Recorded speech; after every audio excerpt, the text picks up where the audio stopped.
Hello दोस्तों, कैसे हो आप सब। आई होप आप सभी बहुत अच्छे से होंगे और अभी बहुत अच्छी तैयारी भी कर रहे होंगे। मैं आप सभी की दोस्त अभिलाषा राजपूत आप सभी का स्वागत करती हूँ आप सभी के प्यारे यूट्यूब चैनल रिजल्ट तक पर। अब तैयारी होगी हमारी जीत की, तो स्वागत है आपका और सभी का बहुत बहुत वेलकम है। बज चुके हैं शाम के 6। तो जैसे कि आपको पता है कि शाम के 6 बजे आपके परिवार रिजल्ट तक पर मिलता है आपको PYQ, जो हमारा PYQ चल रहा है यूपी पुलिस री एग्जाम कांस्टेबल 2024 के लिए। आज ही हमारा तीसरे नंबर का PYQ है। और जैसा कि आपको पता है ये PYQ जो आज हम करने वाले हैं, ये हमारा 17 तारीख को 2024 में जो सेकंड पाली में एग्जाम हुआ था, वो हम PYQ आपके सामने डिस्कस करेंगे। आज हमारा प्रैक्टिस सेट नंबर 3 है, यानी कि 2 प्रैक्टिस सेट आप कर चुके होंगे। अगर आपने नहीं किया, अगर आप नए हैं, तो प्लीज़ आप प्ले लिस्ट में जाकर दोनों के दोनों प्रैक्टिस सेट कर लीजिएगा। वहाँ पर मैंने GK GS का प्लेलिस्ट अलग से बनाई हुई है और हिंदी की प्लेलिस्ट भी अलग से बनाई हुई है। तो चलिए, शाम के बज गए हैं 6 और आप सभी होंगे तैयार अपने टेस्ट पेपर के लिए और आप अपनी तैयारी करके भी आए होंगे।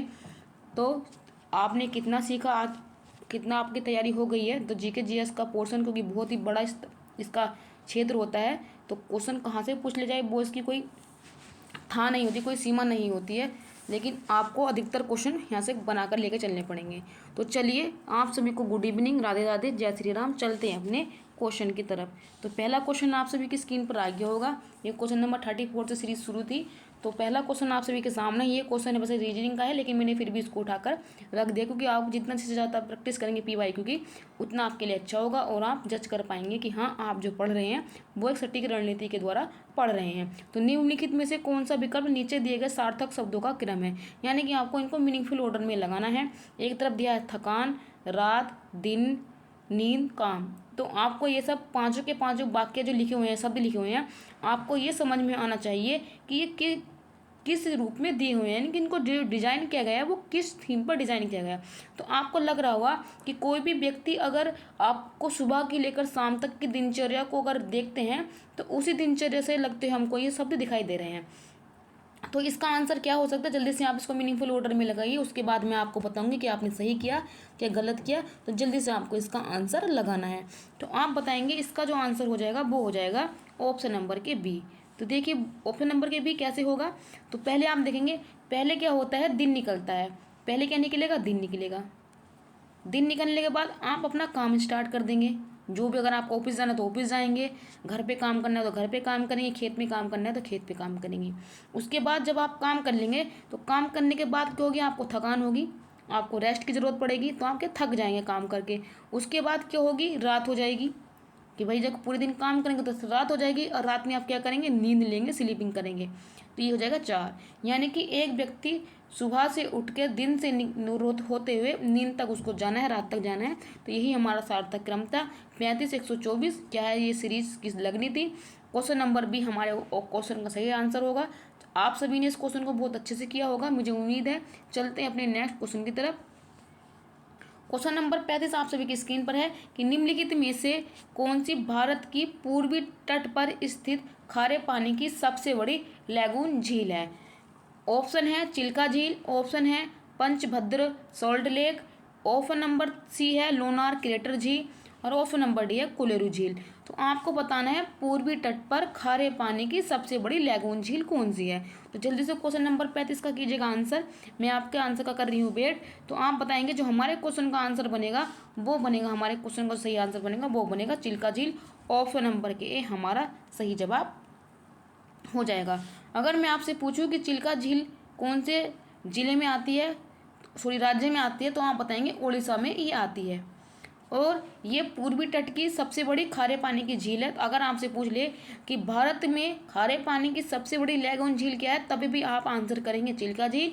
अगर आपसे पूछेगा भारत में स्थित मीठे पानी के फ्रेश वाटर की झील कौन है, तब आप बताएंगे बुलर झील। तो आपको भारत के परिप्रेक्ष्य में ये सब सबसे बड़ा सबसे छोटा आना चाहिए। तो ये तो होगी हमारे क्वेश्चन का आंसर। अगर मैं आपसे पूछ लूँ कि चिल्का झील को रामसर कन्वेंशन में कब शामिल किया गया था, क्योंकि यहाँ पर ये आर्द्र भूमि में अंतर्गत भी आती है। तो कभी कभी क्वेश्चन आपसे ये भी पूछ सकता है। तो आप बताएंगे चिल्का झील को 1981 में क्या है, इसको रामसर जो साइट में इसको शामिल करते हैं तब इसको शामिल किया गया था 1981 में।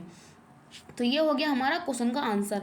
एक क्वेश्चन और आपसे यहाँ बन सकता है कि ये जो चिल्का झील है ना, ये पूरे एशिया की सबसे बड़ी खारे पानी की लैगून झील भी है। यानी कि ये भारत की तो है ही है, साथ में एशिया कॉन्टिनेंट पर स्थित सबसे बड़ी खारे पानी की जो लैगून झील है, खारे पानी की जो लैगून झील है वो भी चिल्का झील है। तो चिल्का झील से आपको मैंने 4-5 ऑप्शन मतलब कि लाइनें आपके सामने रखी हैं जो हमारे क्वेश्चन की फॉर्मेट में बन सकती हैं। तो आपको ये सभी भी पता होने चाहिए। तो क्वेश्चन का आंसर बनेगा चिल्का झील। आगे आती है लोनार झील। लोनार झील कहाँ है आप बताएंगे? महाराष्ट्र में है। और महाराष्ट्र के कौन से जिले में? तो बुल्ढाना जिले में ये पड़ती है। और इसे कहते हैं कि कोई उल्का पिंड गिरा था, तो उसके उल्का पिंड गिरने के कारण क्या है, यहाँ पर झील का निर्माण हो गया था, पानी भरा तो वो झील बन गई। अभी अभी आपको पता होगा पिछले दिनों ये न्यूज में थी, किसका पानी क्या है, पिंक कलर का हो गया था। आगे बढ़ेंगे, आगे आता है कोलेरू झील। कोलेरू झील हमारे आंध्र प्रदेश में पड़ती है। तो ये सारे मैंने ऑप्शन आपके सामने डिस्कस कर दिए। क्वेश्चन का आंसर बनेगा ऑप्शन नंबर के। चलिए आगे की तरफ चलते हैं, क्वेश्चन नंबर नेक्स्ट की तरफ। क्वेश्चन नंबर है कि श्वेत प्रकाश कितने रंगों से मिलकर बनता है?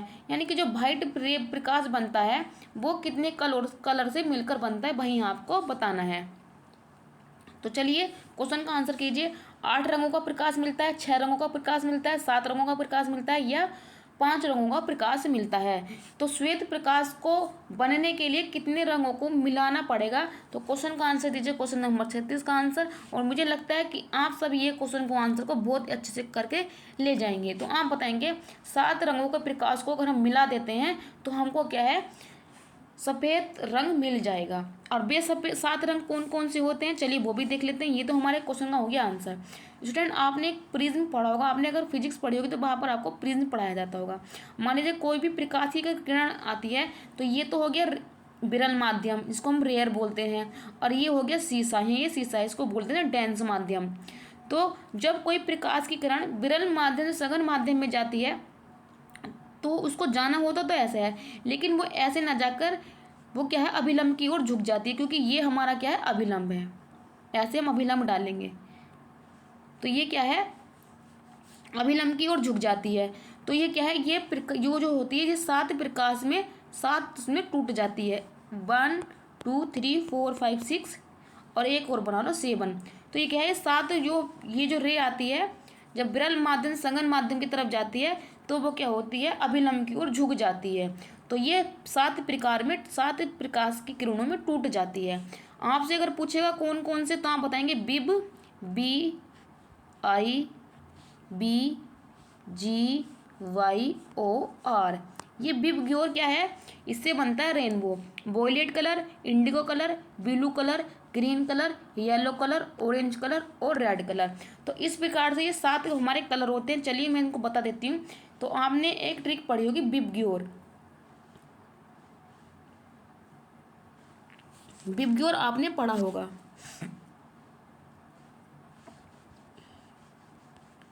क्योंकि ये तो आपको बहुत बार से पढ़ा होगा और ये इससे क्वेश्चन भी आते हैं। तो ये वही 7 प्रकाश रंग है कि अगर आपसे पूछेगा कि 7 प्रकाश कितने प्रकाशों में टूटता है तो आप बताएंगे 7 में। और यही 7 प्रकाश को अगर हम किरणों को आपस में मिला दे तो हमको कौन सा कलर प्राप्त होगा, तो वाइट कलर होगा। तो आपको समझ में आ गया। और यही इन्हीं कलर से क्या मिलकर बनता है, रेनबो मिलकर बनता है, जिसको हम बोलते हैं इंद्रधनुष। तो आई होप आप सभी को ये सवाल बहुत अच्छे से समझ में आया होगा। अगर इन फ्यूचर आपसे सवाल पूछा जाता है तो आप अपना सवाल अच्छे से कर लेंगे। आगे की तरफ चलेंगे। क्वेश्चन नंबर 37 है कि ग्रेट बैरियर रीफ निम्नलिखित में से किस देश के तट पर स्थित है? जो ग्रेट बैरियर रीफ है, जिसको हम बोलते हैं महान प्रवाल भित्ति जो होती हैं, ये किस देश के तट पर स्थित है? फिलीपींस में है, इंडोनेशिया में है, ऑस्ट्रेलिया में है और दक्षिण अफ्रीका के तट पर है। तो बताइए ग्रेट बैरियर रीफ कहाँ पर स्थित है? तो मैंने आपको पिछले दिनों क्या है, हमारे टेस्ट सीरीज में फिलीपींस का क्वेश्चन आया था, तो मैंने वहाँ पर बताया था जो फिलीपींस की राजधानी मनीला है वो इसके लुजोन द्वीप पर स्थित है। और फिलीपींस के पास कितने द्वीप है? अपने 2 द्वीप हैं, जिस पर मनीला फिलीपींस की राजधानी लुजोन द्वीप पर है। एक इसका मिडनाओ द्वीप है जिस पर क्या है, मिडनाओ की खाई है जो विश्व की सबसे दूसरे नंबर की गहरी खाई है। आपको पता होगा एक मेरियाना ट्रेंच है जो प्रशांत महासागर का सबसे गहरा गर्त है, जिसकी गहराई क्या है, 11,000 है। लेकिन अगर आपसे पूछ ले कि विश्व की दूसरी सबसे गहरी खाई कौन सी है, तो आप बताएंगे वो हो जाएगी फिलीपींस के मिंडानाओ के द्वीप के पूर्वी ओर मिंडानाओ की खाई।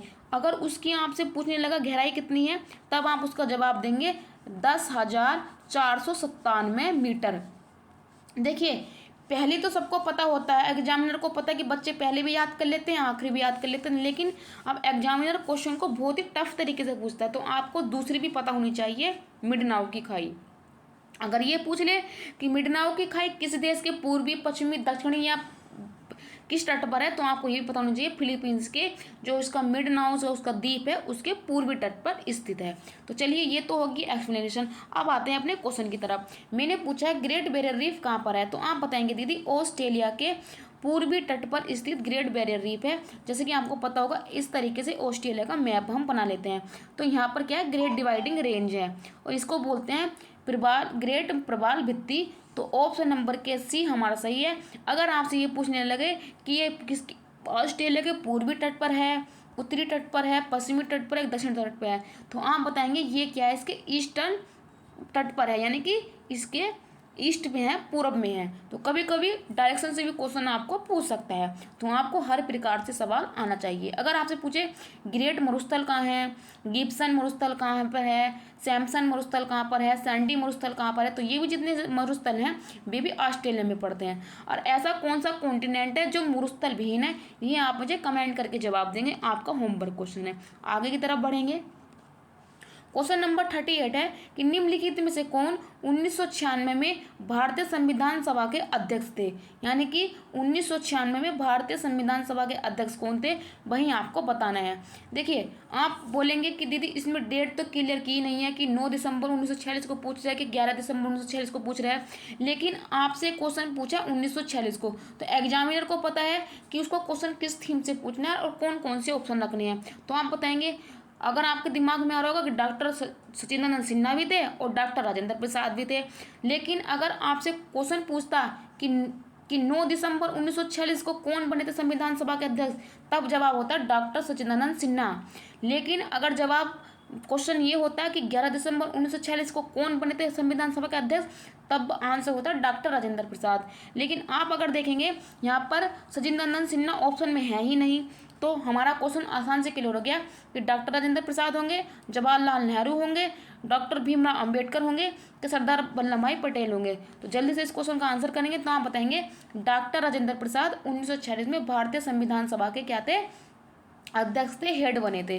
तो ये तो हो गया हमारे क्वेश्चन का आंसर। और 2 क्वेश्चन आपसे कैसे पूछ सकता था वो भी मैंने आपको बता दिए, और इस क्वेश्चन में कंफ्यूजन क्यों नहीं होना है वो भी मैंने आपको बता दिया। अब आते हैं डॉक्टर भीमराव अंबेडकर पर। आपको पता होगा प्रारूप समिति के जो अध्यक्ष थे वे थे डॉक्टर भीमराव अंबेडकर, और डॉक्टर भीमराव अंबेडकर सहित उसमें क्या थे 6 सदस्य और थे, कुल मिलाकर के इसमें 7 सदस्य थे।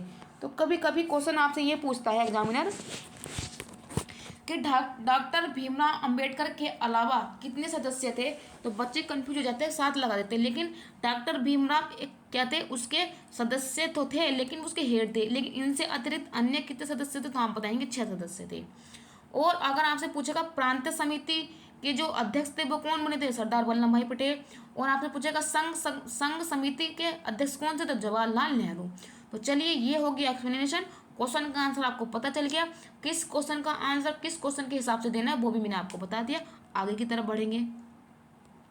क्वेश्चन नंबर 39 है कि प्राग प्रशस्ति की संरचना या इसकी रचना निम्नलिखित में से किसके द्वारा संस्कृत में की गई थी, यानी कि संस्कृत में लिखाई जाने वाला प्राग प्रशस्ति, इसकी रचना किसने की थी वही आपको बताना है। तो 39 का करेंगे आप सही जवाब। मैं आपके जवाब का कर रही हूँ इंतजार, तो जल्दी से इस क्वेश्चन का आंसर कीजिएगा। तो आप बताएंगे जो प्राग प्रशस्ति है इसकी जो रचना की थी वो की थी हरिसेन ने। ऑप्शन नंबर के डी हमारा क्वेश्चन का सही जवाब हो जाएगा। कभी कभी ये पूछ लेता है कि प्राग प्रशस्ति में लिखी गई भाषा क्या थी, तो संस्कृत थी। तो आप याद रखेंगे कि संस्कृत भाषा में लिखे जाने वाला प्राग प्रशस्ति पहला अभिलेख था। तो ये तो होगी हमारी इसकी जानकारी। अगर आपसे ये पूछ ले कि यह प्राग प्रशस्ति किस काल में लिखा गया था, तो आप बताएंगे गुप्त काल में लिखा गया था। तो ये हो जाएगा हमारा क्वेश्चन नंबर 39 का सही आंसर। आई होप आप सभी को बहुत अच्छे से समझ में आया होगा और आपने इसको बहुत अच्छे से कर भी लिया होगा। देखिए, बाणभट्ट कौन थे, हरिसेन के सॉरी, जो हर्षवर्धन था, हर्षवर्धन के क्या थे, ये राज दरबारी कवि थे। तो आपको ये भी पता होना चाहिए। और इन्होंने क्या लिखी थी, हर्षचरित क्या है, बाणभट्ट के द्वारा लिखी गई क्या थी, रचना थी। आगे की तरफ बढ़ेंगे। आगे क्वेश्चन नंबर 40 है कि अंगूर की खेती, उपज और कटाई को निम्नलिखित में से किस नाम से जाना जाता है। अगर आपने मेरा प्रीवियस PYQ वाला प्रैक्टिस सेट लगाया होगा तो वहाँ पर मैंने किस खेती को किस नाम से जानते हैं जो हम वाणिज्य के तौर पर करते हैं, वहाँ पर मैंने इस क्वेश्चन का आंसर वहाँ पर पहले आपको बता दिया है। अगर आपने वो क्लास की होगी और ध्यान से समझा होगा तो डेफिनेटली 100% आप इस क्वेश्चन का आंसर सही बताएंगे। ऑप्शन है हॉर्टिकल्चर, पीसीकल्चर, विटिकल्चर और सेरिकल्चर। और मैं आपको ये भी बता दूं, ऑप्शन भी सेम है, उसी क्वेश्चन में यही ऑप्शन थे, लेकिन वहां पर आपको पूछा था अगर कोई हम वाणिज्य फल सब्जी को उगाते हैं, फूलों को उगाते हैं, तब उस चीज को हम क्या बोलते हैं, उस खेती को क्या बोलते हैं। तब मैंने वहां पर आपको जवाब दिया था, उसको बोलते हैं हॉर्टिकल्चर। कुछ क्वेश्चन अलग, लेकिन ऑप्शन भी देख लीजिएगा। वही क्वेश्चन 18 की फर्स्ट सेकंड शिफ्ट में पूछा गया और ये क्वेश्चन क्या है 17 की सेकंड शिफ्ट में पूछा गया आपसे। तो आप समझ सकते हैं, बस क्वेश्चन चेंज किया, ऑप्शन भी चेंज नहीं किए हैं। तो जल्दी से अंगूर की खेती और उपज कटाई के लिए किस नाम से जाना जाता है, तो आप बताएंगे विटिकल्चर। और मैंने ये भी बताया था कि आप कैसे याद रखेंगे कि गोविंद बल्लभ पंत जो उत्तर प्रदेश के क्या थे, क्या बने थे, गवर्नर बने थे। तो आप बताएंगे उनके द्वारा एक अंगूर की बेटी, एक पुस्तक या किताब की रचना की गई थी, की कविता की रचना की गई थी। तो आप ऐसे याद कर लेंगे कि बेटी के लिए क्या लेकर जाने हैं, अंगूर लेकर जाने हैं। तो बेटी कल्चर से बन जाएगा अंगूर की खेती, खेती से बनेगा बेटी और अंगूर से बन जाएगा बीटी कल्चर। तो आप इसको ऐसे याद कर लेंगे और फिर नंबर के सी हमारा सही जवाब हो जाएगा। पीसी कल्चर को कोई अगर मछली को खाने वाले शौकीन होते हैं तो मछली के पीस पीस करके खाते हैं। और रेशम से हो जाएगा सेरिकल्चर। रेशम और शेरी दोनों शब्द इसमें आ रहे हैं, तो आप इसको शब्दों को मैच करके अपने क्वेश्चन का आंसर बना सकते हैं। आई होप आप सभी को ये क्वेश्चन बहुत समझ में आया होगा और आपने बहुत अच्छे से किया होगा। आगे चलते हैं कि बेलाडीला की पहाड़ियाँ बैल के कुबड़ की तरह दिखाई देती हैं। पहाड़ियों की यह श्रृंखला भारत के किस राज्य में स्थित है। जो बेलाडीला की खान है, आपको पता होगा बेलाडीला की खान भी है और बेलाडीला की पहाड़ियाँ भी हैं। इसका नाम बेलाडीला क्यों पड़ा, क्योंकि ये बैल के कुबड़ की तरह दिखाई देती है। और यह श्रृंखला जो है ये भारत के किस राज्य में अवस्थित है, आप बताएंगे कर्नाटक में है, तमिलनाडु में है, केरला में है, छत्तीसगढ़ में है। तो आप बताइएगा क्वेश्चन नंबर 41 का सही जवाब। तो आप बताएंगे जो बेलाडीला की खान है वो है छत्तीसगढ़ में। ऑप्शन नंबर के डी हमारा सही जवाब हो जाएगा। आप कहेंगे अगर मैं आपसे पूछ लूँ कि बेलाडीला की खान से आप किसकी प्राप्ति करते, तो आप बताएंगे लोहा की प्राप्ति होती है। तो कभी कभी आपसे भी पूछ लेता है कि कौन सी खान से, किस पहाड़ियों से हमको किस अयस्क की प्राप्ति होती है, तो आप बताएंगे हमको यहाँ से लोहा अयस्क की प्राप्ति होती है। आप कहेंगे दीदी हम इसको बेलाडीला को याद कैसे रखेंगे, तो चलिए अगर आप मेरे चैनल से जुड़े हुए हैं, आप अपने पहले चैनल से जुड़े हैं रिजल्ट तक पर, और आप मुझसे कनेक्टेड हैं, तो मैं चाहूँगी जितने भी स्टूडेंट या जितने भी बच्चे मुझसे कनेक्टेड हैं कि अगर वो कोई चीज़ पढ़ें तो वे लॉन्ग टर्म तक उसको याद रखें। अब मेरी जिम्मेदारी है कि बेलाडीला की खान आपको कैसे याद करनी है। देखिए बेलाडीला यानी कि बैल, देखिए बैल आपने सुना होगा, बैल और गाड़ी, बैल और गाड़ी। देखिए बैल एक ऐसा जीव है जो भगवान के द्वारा बनाया गया है और गाड़ी ऐसी चीज़ है जो इंसान ने बनाई है, तो बन की बैलगाड़ी। लेकिन आप याद रखेंगे गाड़ी में क्या है, कुछ चीज़ हम लोहे की भी यूज करते हैं, जैसे कि अगर हमको टायर का रिम बनाना होगा, क्योंकि बड़े बड़े टायर लगते हैं गाड़ी के, तो उसका जो रिम बनता है उसको हम लोहे का यूज करते हैं। तो बहुत सारी चीज़ें ऐसी होती हैं, जैसे कील यूज कर लेते हैं, लोहे की बोल्ट यूज कर लेते हैं, तो गाड़ी में हम क्या है लोहे की चीज़ें भी यूज करते हैं। तो ऐसे आप याद कर लेंगे बेलाडीला की खान से हमको क्या है लोहे की प्राप्ति होती है, और ये कहाँ पर, छत्तीसगढ़ में है। तो क्वेश्चन का आंसर आपको मिल गया होगा। चलिए बढ़ते हैं नेक्स्ट क्वेश्चन की तरफ। क्वेश्चन नंबर 42 आप सभी के सामने है, क्वेश्चन को पढ़िए और इसका आंसर कीजिए। क्वेश्चन है कि निम्नलिखित में से किसके द्वारा निर्मित समुद्र के एक संकीर्ण चैनल द्वारा श्रीलंका भारत से अलग होता है। ऑप्शन है आपके सामने मेसिन जलडमरू, पाक जलडमरू और मन्नार की खाड़ी, या मसाकर जलडमरू, या 8 डिग्री चैनल। तो बाप क्वेश्चन सिंपल सा ये है कि श्रीलंका और भारत किस जल संधि के द्वारा अलग होते हैं, किस चैनल के द्वारा अलग होते हैं, वही आपसे पूछ रहा है। तो आप बताएंगे पाक जलडमरू या मन्नार की खाड़ी के द्वारा क्या है, श्रीलंका और भारत से अलग होते हैं। ऑप्शन नंबर के बी हमारा सही जवाब हो जाएगा। अगर मैं आपसे ये पूछूं कि जो श्रीलंका है इसकी आकृति किस चीज़ की जैसे दिखती, तो आप बताएंगे जो आंख का आंसू होता है ना, आंसू, तो आंसू की आकृति के जैसा क्या है, श्रीलंका देश है। और ये भारत से पाक जलडमरू यानी कि पाक ऑफ स्टेट या गल्फ और मन्नार से क्या है अलग होता है और यही इससे मिलते भी हैं। तो ऑप्शन नंबर की भी हमारा सही जवाब हो जाएगा। आपको पता होगा एक डुगोंग क्या है, एक समुद्री गाय है और वो क्या है, समुद्री गाय एक स्तनधारी है, तो वो मन्नार की खाड़ी में ही पाई जाती है। तो कभी कभी आपसे पूछ लेता है कि मन्नार की खाड़ी में पाए जाने वाला जो डुगोंग जानवर है वो स्तनधारी है, क्या मतलब रेप्टाइल्स है, या मतलब वो समुद्री जीव है। तो आप बताएंगे वो क्या है, समुद्री गाय है और वो क्या है, स्तनपायी है, मैमल्स है। तो आप उसको भी याद रखेंगे। ठीक है, तो चलिए बढ़ते हैं आगे की तरफ।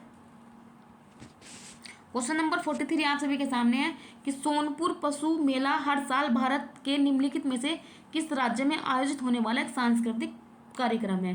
देखिए सोनपुर बिहार का मेला, अगर आपको पता होगा कि ये कहाँ लगता है, मैंने आपको कहा था कि उत्तर प्रदेश से लगने वाले सभी पड़ोसी राज्यों को आपको अच्छे से पढ़ना पड़ेगा, क्योंकि चाहे वो यूपी का एग्जाम हो चाहे पड़ोसी स्टेट का एग्जाम हो, तो क्या होते हैं ये इंटर जो राज्य होते हैं उनके भी कभी कभी क्वेश्चन शामिल कर लेते हैं अपने क्वेश्चन में। तो सोनपुर बिहार का मेला ये विश्व प्रसिद्ध मेला है।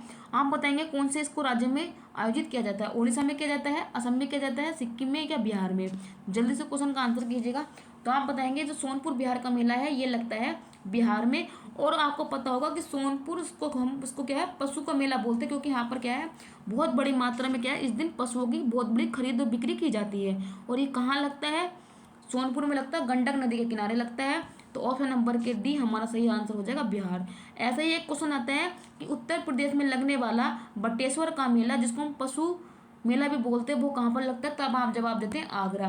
तो इसी प्रकार से हमारे उत्तर प्रदेश में भी पशु मेला लगता है, उसको बोलते हैं बटेश्वर का मेला, लेकिन जिला अगर आपसे पूछेगा तो आप बताएंगे आगरा। वही बिहार के परिप्रेक्ष्य में पूछेगा आप बताएंगे सोनपुर पशु मेला बिहार। तो दोनों क्वेश्चन आप सभी के सामने क्लियर है, चाहे वो बिहार के पूछे चाहे वो उत्तर प्रदेश का पूछे। नेक्स्ट स्लाइड पर आ गए हैं कि विश्व पुस्तक मेला प्रत्येक वर्ष निम्नलिखित में से किस दिन मनाया जाता है। देखिए स्लाइड पे क्वेश्चन मतलब 2 स्लाइडों में था, तो मैंने इसको क्वेश्चन को 2 स्लाइड में ही लगवाया है। तो पहले आप क्वेश्चन को पढ़ लीजिएगा कि विश्व पुस्तक डे कब बनाया जाता है, इनकी वर्ल्ड बुक डे कब बनाया जाता है। चलिए अब चलते हैं अपनी ऑप्शन की तरफ। तो ऑप्शन आप सभी के सामने है, आप बताएंगे 25 जून को मनाया जाता है, क्या 5 जून को मनाया जाता है, 7 अप्रैल को मनाया जाता है, क्या 23 अप्रैल को मनाया जाता है। तो आप बताएंगे जो वर्ल्ड बुक डे है वो कब बनाया जाता है। तो आप बताएंगे इसका आंसर बनेगा 23 अप्रैल, क्योंकि 23 अप्रैल को ही 2 डे बनाए जाते हैं। एक तो बनाया जाता है वर्ल्ड बुक डे और वर्ल्ड कॉपीराइट डे भी 23 अप्रैल को बनाया जाता है। तो ऑप्शन नंबर के डी हमारे क्वेश्चन का राइट आंसर हो जाएगा। चाहे तो वो आपसे वर्ल्ड बुक डे पूछ ले चाहे वो आपसे कॉपीराइट डे पूछ ले, आंसर एक ही बनेगा 23 अप्रैल। आगे ऑप्शन में दिया है 5 जून। आपको पता होगा 5 जून के दिन हम क्या बनाते हैं, विश्व पर्यावरण दिवस मनाते हैं 5 जून को। और 7 अप्रैल को हम बनाते हैं विश्व स्वास्थ्य दिवस 7 अप्रैल को, जिसकी स्थापना 1948 में हुई थी और जिसका हेडक्वार्टर कहाँ है, जिनेवा में है। तो चलिए बढ़ते हैं आगे की तरफ। क्वेश्चन नंबर 45 आप सभी के सामने, क्वेश्चन को रीड कीजिए और आंसर कीजिएगा कि निम्नलिखित में से किस राज्य के कुछ हिस्सों में 400 साल पहले नहर सिंचाई की एक स्थानीय प्रणाली विकसित हुई थी जिसे हम कुल्हा कहते हैं। तो आप बताएंगे कुल्हा एक क्या है, सिंचाई प्रणाली है। वो 400 साल पहले एक सिंचाई प्रणाली स्थापित की गई थी, लेकिन वह किस राज्य में स्थापित की गई थी वही आपसे पूछ रहा है, केरला में, कर्नाटका में, हिमाचल प्रदेश में या गुजरात में। तो चलिए क्वेश्चन नंबर 45 का दीजिएगा सही जवाब। जल्दी से क्वेश्चन का सही जवाब देंगे और अच्छे से अपने प्रैक्टिस सेट को भी करेंगे। तो आप बताएंगे जो कुल्हा एक सिंचाई प्रणाली है यह हुई थी हमारे हिमाचल प्रदेश में स्थित हुई थी, स्थापित की गई थी। तो ये हो जाएगा हमारे क्वेश्चन का राइट आंसर हिमाचल प्रदेश। तो ये हमारे हिमाचल प्रदेश का आंसर बन जाएगा। आगे की तरफ बढ़ेंगे। क्वेश्चन नंबर 46 है कि भारत में जनगणना संगठन के लिए सर्वोच्च पद कौन सा होता है। यानी कि अगर भारत में जनगणना होगी तो उसका जो हाईएस्ट पोस्ट होती है वो कौन सी होती है। ऑप्शन है वरिष्ठ तकनीकी निदेशक, या महारजिस्ट्रार और जनगणना आयुक्त भारत, क्या उप महारजिस्ट्रार, या बनेगा जनगणना अधिकारी। तो जनगणना संगठन का सर्वोच्च अधिकारी कौन सा होता है। तो आप बताएंगे क्वेश्चन का राइट आंसर करके जल्दी से कीजिएगा। तो आप बताएंगे ऑप्शन नंबर के बी हमारा सही जवाब हो जाएगा, जिसको हम बोलते हैं registrar general of census commissioner of India, यानी कि महारजिस्ट्रार ऑफ जनगणना आयुक्त भारत। तो ऑप्शन नंबर के भी हमारा सही जवाब हो जाएगा। आगे की तरफ चलेंगे। क्वेश्चन नंबर 47 है कि कुमार संभव निम्नलिखित में से किसी लेखक की साहित्यिक कृति है। महादेवी वर्मा की है, भारवी की है, महाकवि कालिदास की, कल्हड़ की है। तो क्वेश्चन नंबर 47 का सही जवाब बताएंगे कि कुमार संभव किसके द्वारा लिखी गई साहित्यिक कृति है। तो आप बताएंगे महाकवि कालिदास के द्वारा क्या है, कुमार संभव को लिखा गया है। मेघदूतम, रघुवंशम, मालविका अग्नि मित्रम, और जो मेघदूत है, और ये 4-5 जो है रचनाएं क्या है, महाकवि कालिदास के द्वारा लिखी गई है। और आपसे अगर क्वेश्चन पूछ ले कि भारत का शेक्सपियर किस कवि को कहा जाता है, तो भारत का शेक्सपियर हम किसको कहते हैं, वो भी महाकवि कालिदास को कहते हैं। पिछले टेस्ट सीरीज में क्वेश्चन आया था कि महादेवी के द्वारा जो रश्मि, नीरजा, यामा, गुल्लू और मेरा परिवार, ये रचनाएं भी किसके द्वारा लिखी गई हैं, महादेवी वर्मा के द्वारा। और इनको आधुनिक भारत की मीरा भी कहा जाता है। इनका जन्म 1907 में कहाँ पर हुआ था, फर्रुखाबाद में, और इनकी मृत्यु कब होगी थी, 1987 में। तो आप ये भी याद रखेंगे। और ये फर्रुखाबाद कहाँ पड़ता है, ये हमारे उत्तर प्रदेश में फर्रुखाबाद जिला पड़ता है, तो वहाँ पर इनका जन्म हुआ था। तो ये तो होगी जानकारी। क्वेश्चन का आंसर हो गया ऑप्शन नंबर के सी, और आपने सही आंसर भी किया होगा। चलिए बढ़ते हैं नेक्स्ट क्वेश्चन की तरफ। नेक्स्ट क्वेश्चन 48 है कि नेशनल एल्यूमिनियम कंपनी लिमिटेड, जिसको बोलते हैं नाल्को, का पंजीकृत कार्यालय निम्नलिखित में से किस स्थान पर है। नाल्को का आपको पंजीकृत कार्यालय बताना है, किस स्थान पर है। आप बताएंगे रायपुर छत्तीसगढ़ में है, डिगबोई असम में है, भुवनेश्वर उड़ीसा में है, क्या नून माटी असम में है। जल्दी से कीजिएगा आंसर कि नाल्को का हेडक्वार्टर यानी कि पंजीकृत इसका कार्यालय कहाँ पर है। तो 48 का सही जवाब हो जाएगा, वो बताएंगे आप कहाँ है। नाल्को का हो जाएगा ओडिशा भुवनेश्वर, ऑप्शन नंबर के सी हमारे क्वेश्चन का सही जवाब हो जाएगा। देखिए नाल्को, बाल्को, हिंडाल्को और रेणुकूट क्या है, ये एल्यूमिनियम की कंपनी है। अगर आपसे पूछेगा रेणुकूट कहाँ है, तो रेणुकूट तो हमारे सोनभद्र उत्तर प्रदेश में पड़ती है। एक आती है बाल्को। अगर आपसे पूछेगा कि बाल्को कहाँ पर आती है, नाल्को का तो आपको पता चल गया, भुवनेश्वर उड़ीसा में हो गया। अगर यही क्वेश्चन आता कि बाल्को कहाँ है, तो बाल्को आप बताते बाल्को के 2 हैं, एक तो हो जाएगा कोयना महाराष्ट्र में, और एक हो जाएगी कोरबा छत्तीसगढ़ में। तो बाल्को के 2 हेडक्वार्टर है, एक तो आप याद रखेंगे कोयना महाराष्ट्र, और एक याद रखेंगे कोरबा छत्तीसगढ़। आप कहेंगे कि आप इसको याद कैसे रखेंगे बाल्को को, तो आप कहेंगे कोयना रब सब कर देगा, तो कोयना रब सब कर देगा, तो कोयना से हो जाएगा महाराष्ट्र, और कर देगा से हो जाएगा कोरबा। तो इस प्रकार से एक लाइन से याद करके आप बाल्को को भी याद कर सकते हैं। लेकिन नाल्को का बन जाएगा हमारा भुवनेश्वर उड़ीसा, और हिंडाल्को का मैंने आपको बता दिया रेणुकूट का, वो बनेगा हमारे सोनभद्र उत्तर प्रदेश में। चलिए नेक्स्ट चलते हैं। नेक्स्ट क्वेश्चन है कि विश्व स्वास्थ्य WHO का मुख्यालय किस स्थान पर स्थित है। अभी मैंने पीछे आपको ऑप्शन में डिस्कस किया था कि 7 अप्रैल 1948 को WHO की स्थापना हुई थी, और उसका हेडक्वार्टर कहाँ पर है, ये मैंने आपसे डिस्कस कर लिया है, लेकिन आप मैं नहीं बताऊंगी, आप क्वेश्चन का जवाब देंगे। पेरिस फ्रांस में है, जिनेवा स्विट्जरलैंड में है, ब्रुसेल्स बेल्जियम में है, क्या एम्स्टर्डम नीदरलैंड में है। तो जल्दी से दीजिएगा जवाब। तो आप बताएंगे क्वेश्चन नंबर 49 का जो सही जवाब बनेगा, आप बताएंगे जिनेवा स्विट्जरलैंड में क्या है, WHO का हेडक्वार्टर है, और अधनोम टेड्रोस क्या है, WHO के हेड हैं। तो क्वेश्चन नंबर बी हमारा सही आंसर हो जाएगा। पेरिस सीन नदी के किनारे है, ब्रुसेल्स बेल्जियम नदी के किनारे है। अगर आपसे पूछ ले कि बेल्जियम में किस संगठन का हेडक्वार्टर है, तो आप बताएंगे जो नाटो का संगठन है, नाटो और यूरोपियन जो यूनियन है ना, यूरोपियन यूनियन जो है, और नाटो, इन दोनों का हेडक्वार्टर कहाँ पर है, ब्रुसेल्स की राजधानी बेल्जियम में है। अगर आपसे पूछने लगे जो हमारा इंटरनेशनल कोर्ट है, जिसको हम अंतर्राष्ट्रीय न्यायालय बोलते हैं, उसका हेडक्वार्टर कहाँ है, तब आप बताते हैं एम्स्टर्डम नीदरलैंड में है, और इसके द हेग में स्थित है। तो ये भी आपको ऑप्शन के माध्यम से मैंने आपको डिस्कस कर दिया है। आगे चलते हैं। अगर क्वेश्चन कभी ऐसा पूछा जाता है तो ऑप्शन से आपको पता चल जाएगा, और आप अपना आंसर लगा के आएंगे। क्वेश्चन आता है किसी देश के शहरी क्षेत्रों में रहने वाली आनुपातिक जनसंख्या में वृद्धि को निम्नलिखित में से क्या कहा जाता है। उसको ग्राम्यकरण बोलते हैं, अनियोजित विकास बोलते हैं, उपनिवेशीकरण बोलते हैं, कि शहरीकरण बोलते हैं। यानी कि किसी देश की शहरी क्षेत्र में रहने वाली आनुपातिक जनसंख्या में वृद्धि को निम्नलिखित में से क्या कहा जाता है। तो क्वेश्चन नंबर 50 का देंगे सही जवाब। तो आप बताएंगे उसको हम क्या बोलते हैं, शहरीकरण बोलते हैं। ऑप्शन नंबर के डी हमारा सही जवाब हो जाएगा। चलिए नेक्स्ट क्वेश्चन की तरफ बढ़ते हैं। आगे हमारा नेक्स्ट क्वेश्चन आपके सभी के सामने है।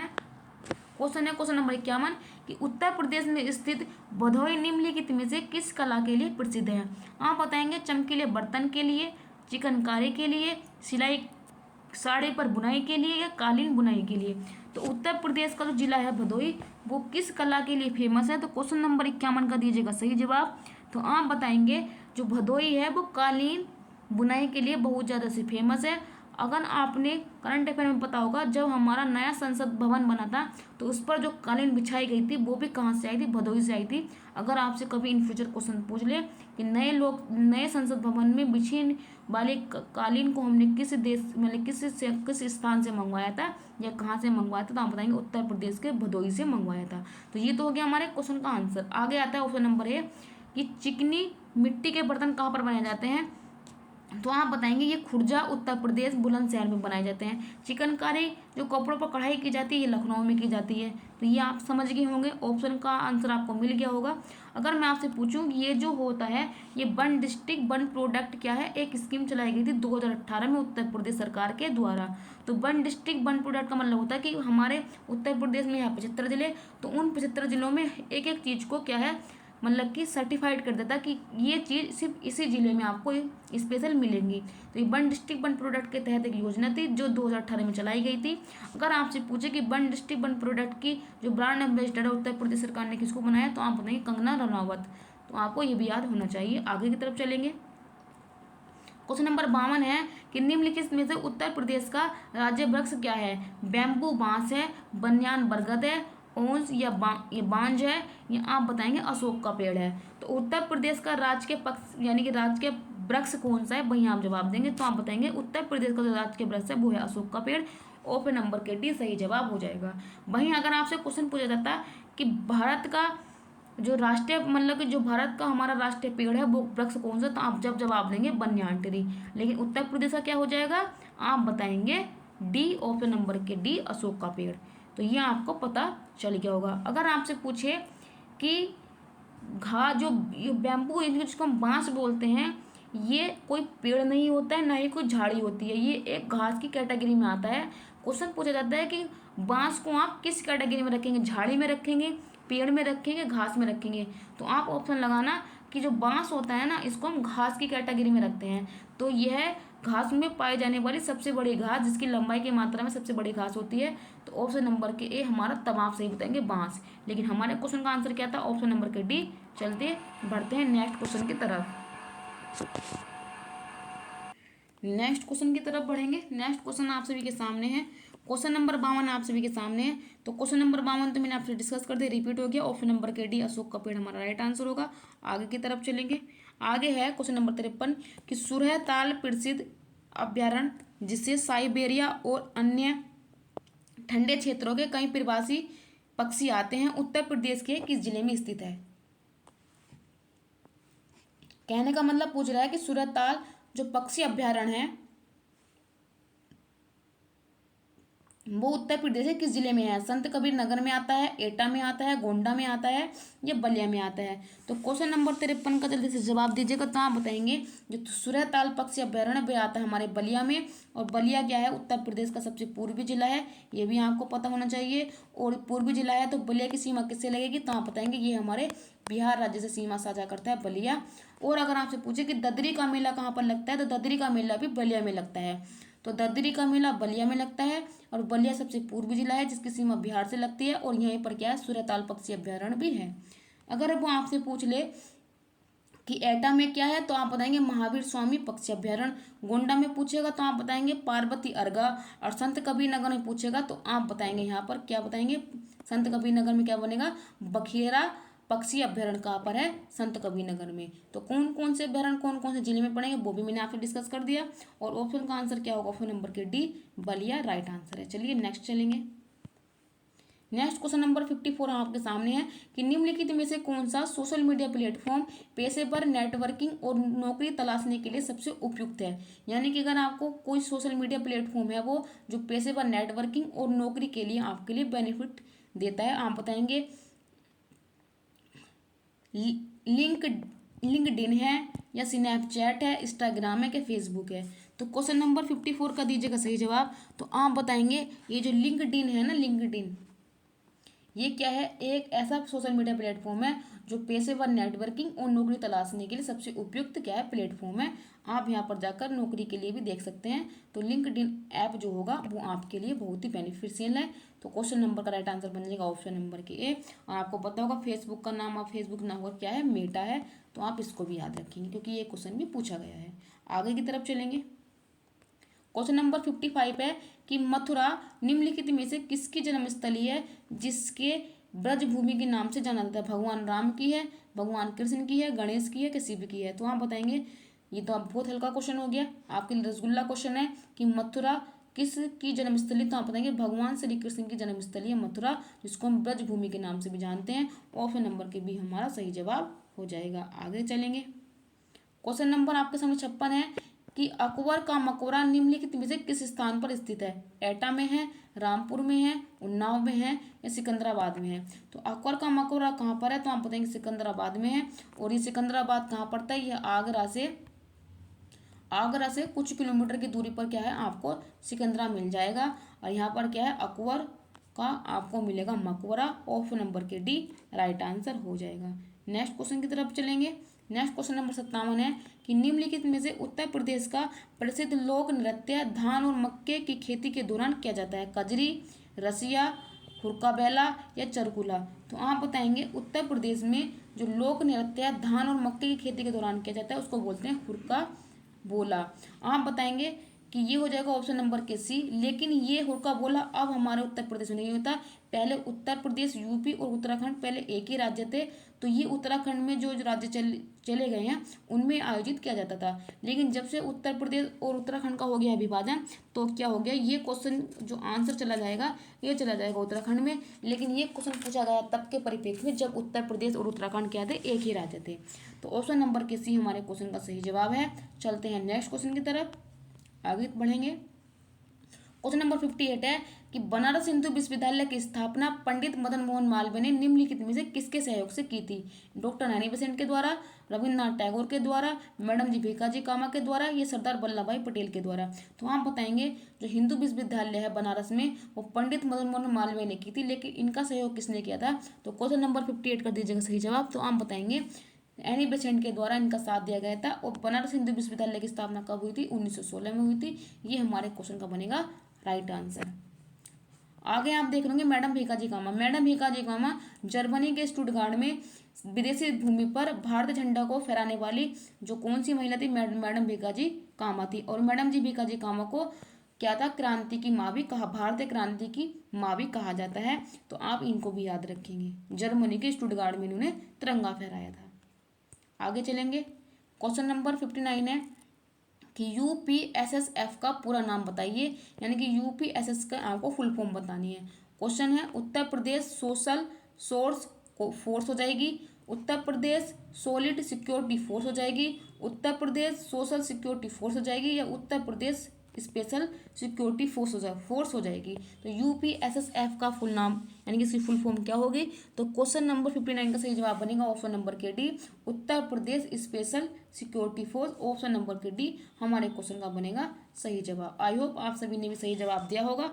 तो क्वेश्चन नंबर 59 का राइट आंसर है ऑप्शन नंबर के डी। चलिए नेक्स्ट चलते हैं। नेक्स्ट क्वेश्चन आप सभी के सामने क्वेश्चन नंबर 60 है कि निवेश मित्र मोबाइल एप्लीकेशन भारत में या भारत के निम्नलिखित किस राज्य की पहल थी। निवेश मित्र मोबाइल एप्लीकेशन किस राज्य के द्वारा शुरू किया गया था। असम के द्वारा, तेलंगाना के द्वारा, गुजरात के द्वारा कि उत्तर प्रदेश के द्वारा। तो क्वेश्चन नंबर 60 का जो सही जवाब है तो आप बताएंगे ऑप्शन नंबर के डी, उत्तर प्रदेश के द्वारा निवेश मित्र मोबाइल एप्लीकेशन को शुरू किया गया था। ऑप्शन नंबर के डी, उत्तर प्रदेश हमारे क्वेश्चन का सही जवाब बनेगा। नेक्स्ट चलेंगे। क्वेश्चन नंबर 61 है कि विमुद्रीकरण को निम्नलिखित में से किस नाम से जाना जाता है। अगर आप बताएंगे विमुद्रीकरण होता है तो इसको हम अन्य किस नाम से जानते हैं, वहीं आपसे क्वेश्चन पूछ रहा है। ऑप्शन है आपके नेक्स्ट स्लाइड पर। इसको हम नोटबंदी बोलते हैं, कोई मुद्रा नहीं है ये बोल देते हैं, कैशलेस बोल देते हैं कि न्यू करेंसी बोल देते हैं। तो मुद्रा आपसे पूछ रहा है कि विमुद्रीकरण को और अन्य किस नाम से जाना जाता है। तो आप बताएंगे जब विमुद्रीकरण होता है उसको हम नोटबंदी बोल देते हैं। ऑप्शन नंबर के ए राइट आंसर हो जाएगा। और आपको पता होगा 2016 में 8 नवंबर को क्या है विमुद्रीकरण हुआ था, जिसमें 1000 और 500 के नोट को चलन से बाहर कर दिया गया था। और आपको पता होगा 1000 का नोट तो बंद हो गया था, 500 के नोट की नई करेंसी आई थी और 2000 का नोट नया आया था। लेकिन 31 दिसंबर 2023 से क्या हो गया, 2000 का नोट भी मार्केट में चलना बंद हो गया है। तो विमुद्रीकरण को आप किससे जानते हैं, तो आप बताएंगे नोटबंदी से जानते हैं। आगे की तरफ चलेंगे। क्वेश्चन नंबर 62 आप सभी के सामने, उत्तर प्रदेश राजस्व संहिता 2006 के अनुसार एक अवधि या एक पट्टे वचनबंध या अनुदान के तहत धारित भूमि खंड को निम्नलिखित में से क्या कहा जाता है। तो ये आ गया क्वेश्चन आपको उत्तर प्रदेश राजस्व व्यवस्था से। तो इसके आप क्वेश्चन को पढ़ लिएगा कि उत्तर प्रदेश राजस्व संहिता है 2006 के अनुसार एक अवधि या एक पट्टे वचनबद्ध या अनुदान के तहत जो धारित भूमि खंड होता है उसको हम क्या कहते हैं, समीकृत कहते हैं, बाग भूमि बोलते हैं, कृषि भूमि बोलते हैं, कि धरती बोलते हैं, उसको होल्डिंग कहा जाता है। तो क्वेश्चन नंबर 62 का दीजिएगा सही जवाब। तो आप बताएंगे उसको बोलते हैं होल्डिंग, धरती खेती या धरती भूमि का भाग बोल देते हैं। तो ऑप्शन नंबर के डी हमारे क्वेश्चन का सही जवाब बन जाएगा। आगे चलेंगे। नेक्स्ट क्वेश्चन नंबर 63 है कि ईमेल के भरोसेमंद स्रोत बनकर दुर्भावनापूर्ण कारणों के लिए संवेदनशील जानकारी जैसे यूजर्स नेम, पासवर्ड और क्रेडिट कार्ड वितरण आदि प्राप्त करने का प्रयास क्या कहलाया जाता है। सोर्सिंग कहते हैं, चीटिंग बोलते हैं, लोसिंग बोलते हैं, क्या बताएंगे को फिशिंग बोलते हैं। तो आप बताएंगे जो ईमेल होते हैं जो भरोसेमंद बनकर दुर्भावनापूर्ण कारणों के लिए संवेदनशील जानकारी जैसे यूजर्स का नेम, पासवर्ड और क्रेडिट कार्ड विवरण आदि प्राप्त करने का प्रयास कहलाया जाता है। मान लीजिए कोई भी ईमेल अगर आपके फोन पर आती है तो वो आपका पासवर्ड, आपका क्रेडिट कार्ड का विवरण अगर हमसे मांगता है तो उस प्रकार के बनाए गए ईमेल को आप क्या बोलेंगे, उस प्रकार की गई घटना को क्या कहेंगे। तो क्वेश्चन नंबर 63 का राइट आंसर बोलते हो जाएगा, आप कहेंगे उसको हम फिशिंग कहेंगे। क्या बोलेंगे, फिशिंग। ऑप्शन नंबर का डी राइट आंसर हो जाएगा, उसको हम फिशिंग कहते हैं। आगे चलेंगे। अगला क्वेश्चन आप सभी के सामने है, क्वेश्चन नंबर 64 है कि टका निम्नलिखित में से किस देश की मुद्रा है। तो टका किस देश की मुद्रा है वही आपको बताना है। तो थाईलैंड की है, तुर्की की है, बांग्लादेश की है कि सर्बिया की है। तो हम बताएंगे टका किसकी मुद्रा है, बांग्लादेश की, और इसकी बांग्लादेश की राजधानी क्या हो जाएगी, ढाका। टका मुद्रा ढाका इसकी राजधानी, ऑप्शन नंबर की सी सही जवाब। थाईलैंड की राजधानी क्या है, बैंकॉक, और थाईलैंड की जो मुद्रा हो जाएगी वो हो जाएगी थाई बात। तुर्की की राजधानी क्या है, अंकारा, और मुद्रा हो जाएगी लीरा। ये मैंने आपको पिछले सेशन में भी डिस्कस किया था आपके सामने। और सर्बिया की राजधानी क्या हो जाएगी, आप बताएंगे मुद्रा क्या हो जाएगी, दिनार। सर्बिया की मुद्रा दिनार। आगे चलेंगे। क्वेश्चन नंबर 65 है कि निम्नलिखित में से कौन सा वाक्य जीएसटी के लिए नहीं है, यानी कि जीएसटी से संबंधित कौन सा कथन नहीं है वही आपको बताना है। बताएंगे जीएसटी एकल शासन के तहत पूरे देश में एक समान कानून और प्रक्रिया है।